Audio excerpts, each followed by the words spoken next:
तो तुम्हारी है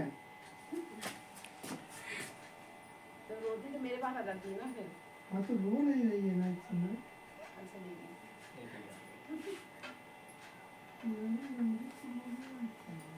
अपना फोन लीजिए।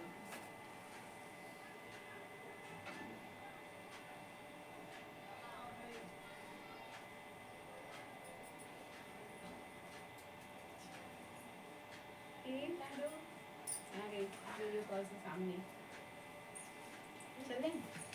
सीसीटीवी कैमरा के सामने है। मेमोरी फुल है, हमारा काम नहीं कर रहा है। अपना फोन लीजिए। चलिए है हमारा है, चल रहा है। वीडियो कॉल पे ऑन कर लीजिए। और खाली बटन दबा दीजिए तैयार हो देखिए, मुझे अंदर आ जाना ए बिस्तरवा उठा के दिशा तरना बिफरवा के यहाँ नहीं हुई है भूलिए रहता है कुछ बिछाई नहीं थे। नहीं आज मिट्टी बाहर न था मैं अच्छा चलो गिटाने के लिए नहीं नहीं रुको, इसमें वो नीचे नीचे रखो। मजा पहने नहीं मुझे तो नहीं करने। पहले से ही तैयारी करके आई है। वो पैर गला जम गई है। हाँ हाँ, इस पे लेकिन पेपर बना जिस पे मिट जाएगा।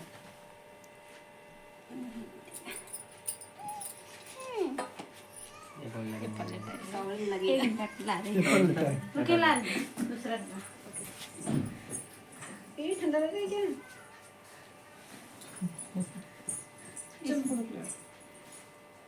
इस पे अच्छा लिटा दीजिए एक बार पहले। ये बोले तौलिया तौलिया पर लिटाइए। पैरवा न पड़े बस। पैर नहीं पड़ना चाहिए मतलब पैर कलर लग कलर जाएगा। लग जाएगा। ऐसे ले चलिए पड़ेगा। ऐसे भी करना चाहिए। चलो ठीक अरे है। ऐसे दिशा ऐसे होना चाहिए ना। हाँ दिशा सही है एकदम। पैर करना है। अरे ठीक है भैया उठा angel angel hello angel hello hello, कौन है ये? लड़ाई ले रही है। हाँ, फर्श पे आ गई हो। बस में गड़ा तो है प्राप्ते वांछितं फलं तत्सर्वं श्रोतुमिच्छामः कथयस्व महामुनेः।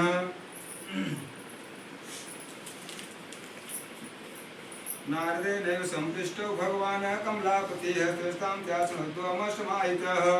एकदा नारदः योगी प्राणपुष्पकन्धान् लोके उपागतः। ततो दृष्ट्वा जना सर्वे नानाक्लेशः समन्वितः नानायोनिष्वत्पन्नश्च पापकर्मभिः केनोपि दुखेन भ्रमति संतमनसा विष्णुलोकः तदा गतिम्। तो एक समय नैमिषारण्य तीर्थ में 88,000 ऋषियों और मुनियों के द्वारा यह भगवान की सत्यनारायण की कथा को प्रारंभ ऋषि मुनियों ने किया। और उस समय कथा का व्रत करने के बाद शास्त्र के पुराण वेद जी महाराज से पूछा गया कि हे प्रभु, हे महामुनि, व्रत अथवा तपस्या मनोवांछित फल की प्राप्ति कैसे होती है और हम उसे सुनना चाहते हैं, अर्थात आपकी कृपा मेरे ऊपर हो तो बताइए।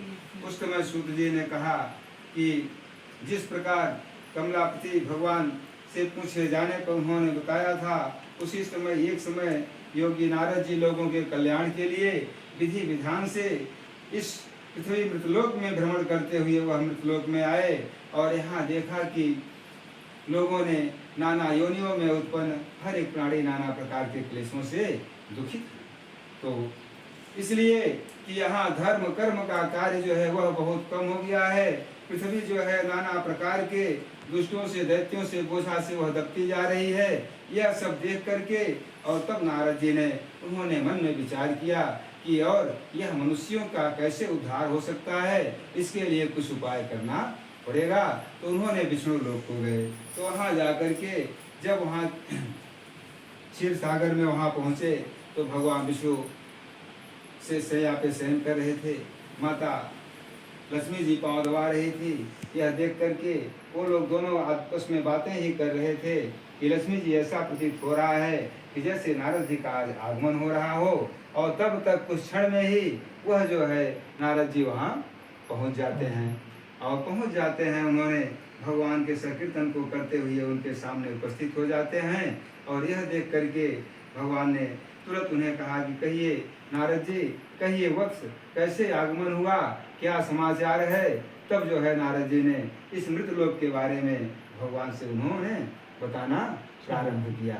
तब उन्होंने भगवान ने सुन करके उनके सारी बातों को, वृत्तांतों को सुन करके कहा कि आप अत्यंत घबराइए मत, और मैं जैसा कहता हूँ वैसा ध्यान पूर्वक सुन करके और आप जाइए इस मृतलोक में, लोगों को अनेक प्रकार से इस संदेश को दीजिए और कहिए कि भगवान विष्णु का अर्थात सत्यनारायण भगवान का व्रत एवं पूजन करें, जिससे जो है वह सुख शांति उनको प्रदान होगी और जो उनके ऊपर नाना प्रकार के कष्ट हैं वह सब शांतिमय रहेगा।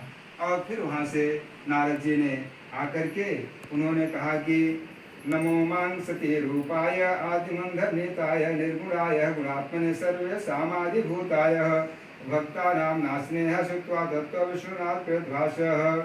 यह सुन करके उन्होंने हर एक लोगों को के पास पहुंच करके उन्होंने यह संदेश देते हुए कहा कि अच्छी प्रकार से विधि विधान से भगवान सत्यनारायण का पूजन जो व्रत करता है और व्रत करने से मनुष्य का शीघ्र ही सुख को प्राप्त करेगा, अर्थात परम लोक मोक्ष को भी प्राप्त होगा। तो भगवान की ऐसी वाणी नारद जी की सुन करके उन्होंने कहा कि प्रभु एक बात और पूछना है कि इसका विधान क्या है और इसका फल क्या है। तो उन्होंने कहा कि किम फलम किम विधानम च कृतम नैव च तत्प्रथम तत्सर्वं विस्तारादि ब्रूहि कार्यम एकदा प्रभो। कहा कि प्रभु इस व्रत को करने का फल क्या है, इसका विधान क्या है, इस व्रत को किसने किया और कब करना चाहिए, यह सब विस्तार पूर्वक मुझे बताइए। देखिए, जब हम कोई कार्य करते हैं तो उसका शुभ मुहूर्त ढूंढते हैं, लेकिन अगर हमारे मन में जब विचार आ जाए, शादी करते हैं तो उसमें भी लगन देखते हैं, घर में भी प्रवेश करते हैं तो भी लगन देखते हैं, कहीं हमें आवागमन के लिए जाना पड़ता है तो भी जो है उसमें भी शायद और दिन जो है शुभ देख करके तब आदमी करते हैं।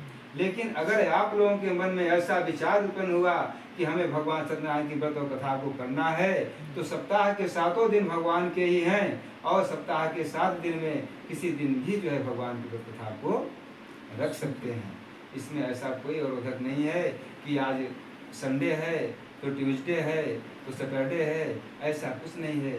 सप्ताह के 7 दिन जो है वह भगवान के भगवान सत्यनारायण की कथा दिन में किसी दिन भी आप सुन सकते हैं, रख सकते हैं।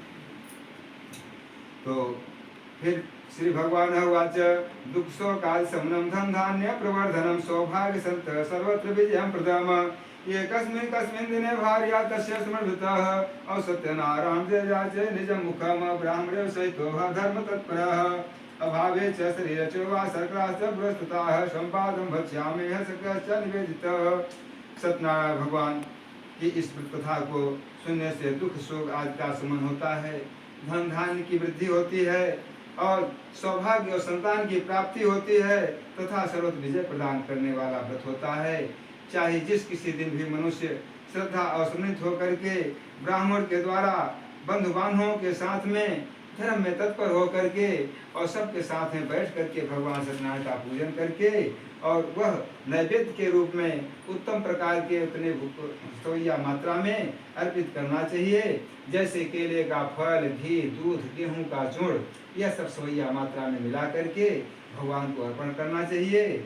और यह सब करने से भगवान आपकी सारी मन कामनाएं पूर्ण कर देंगे और बंधु बांधवों के साथ में बैठ करके भगवान सत्यनारायण की कथा को श्रवण करना चाहिए, सुनना चाहिए और अर्थात सबके साथ में प्रसाद का ग्रहण करके नित्य गीत आदि का आयोजन भी करना चाहिए। ऐसा करने से मनुष्य की शीघ्र ही अभिलाषाएं पूर्ण होती